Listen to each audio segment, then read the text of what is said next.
ውዶቼ ማሮቼ ከቻልኩላችሁ ማለት ነው። ዛሬ እነ ጨረቃ በቲክቶክ ይመጡልናል። ግን በቃ ቪዲዮ አልሰራም ብዬ ነበር፣ ግን የመፍታ ነገር በጣም አሳዘነኝ ውዶቼ። እንግዲህ ሁላችሁም ጸሎት አድርጉለት። አሁን ደግሞ ጊዜው ጾም ላይ ናችሁ፣ ጸሎት አድርጉለት ለአባቱ ለታመሙት አላህ ሙሉ አፊያቸውን ይስጥ። ሁላችንም ዱአ እናድርግ ውዶቼ። ከምንም በላይ ዱአ ነው። ወላሂን ከምንም በላይ ለሰው ልጅ ጤና ነው እና ዱአ ማድረግ ነው። እና ዱአ አድርጉለት። ምፍታም በጣም ነው የሚያሳዝነው ወላሂ። ማንም አይታመም። ኢትዮጵያ ውስጥ ደግሞ ከባድ ነው ውዶቼ፣ ሰው ሲታመም ኢትዮጵያ ውስጥ በጣም ከባድ ነው። ደግሞ ሌላው ምንድነው ህመማቸው ኬዙ በጣም ከባድ ነው ውዶቼ። አላህ ይጠብቀን ከእንደዚህ አይነት ማለት ነው። እኔማ ስሙንም መጥራት እንደምል እና ያው ኢትዮጵያ ውስጥ እንትን አይልም ህክምናው ራሱ ቶሎ የሚገኝ አይመስለኝም። ምን አውቃለሁ የካንሰር ሰላጣን ነው የሚሉት በአረብኛ ሰው እና እዚህ ያለች በስድስት ወር ከጀኑብ ትመስለኛለች። በስድስት ወር ህክምናውን ትወስዳለች፣ ግን ድናለች። እዚህ ሪያድ ሺሜሲ ሆስፒታል አለ። ማሻአላ ተባረካለ ምርጥ ሆስፒታል ነው። እና ያ የቆየበት ካልሆነ እንትን ያሉ ከአላህ በታች ህክምናቸው ጥሩ ነው ማለት ነው። እና በጣም ነው የሚከብደው ውዶቼ። ቢስሚላህ እኔ እንደዚህ አላሰብኩም ወላሂ።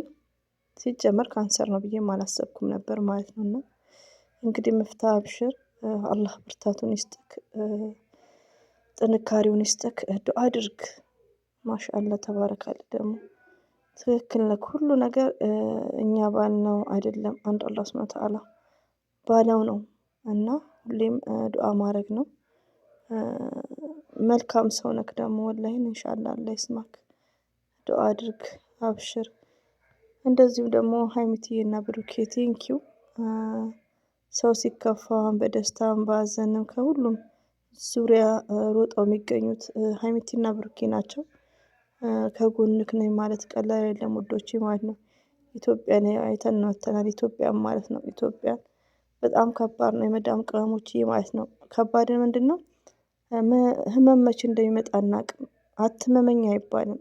ሁሉም የአላህ ስራ ነው። ገባችሁ? አትመመኝ አይባልም ማለት ነው። ግን ከአላህ በታች ራሳችንን መጠበቅም እንዳለብን ሰበቡንም ማሟላት፣ ሰበቡን የምናሟላው ደግሞ እኛ ጤና እስካለ ድረስ ጠንክረን መስራት አለብን ውዶቼ። መዳም ቅመሞችዬ ለራሳችን የሚለውን ነገር ብር ሴቭ ማድረግ አለብን። ኢትዮጵያ ውስጥ በጣም ከባድ ነው ወላሂ ነው የምላችሁ፣ ህክምናም ራሱ ማለት ነው። እና አብሽር ምፍታ ስላሳዘነኝ ነው ወላሂ ቪዲዮ የሰራው። ቪዲዮ እንኳን አይቼ አልሰራም ብዬ ነበር፣ ግን አሳዘነኝ። እና እኔም ትንፍስ ልበል። ዱአ እናድርግ ውዶቼ። ለሁላችንም በዱአ እንተዋወስ። ዱአ አድርጉለት። ምፍታ አብሽር፣ ይድኑልሃል ኢንሻአላህ። አላህ ሙሉ አፊያውን ይመልስለት፣ አፊያቸውን ይመልስለት። ከምንም በላይ ጤና ነው። ዱአ እናደርጋለን።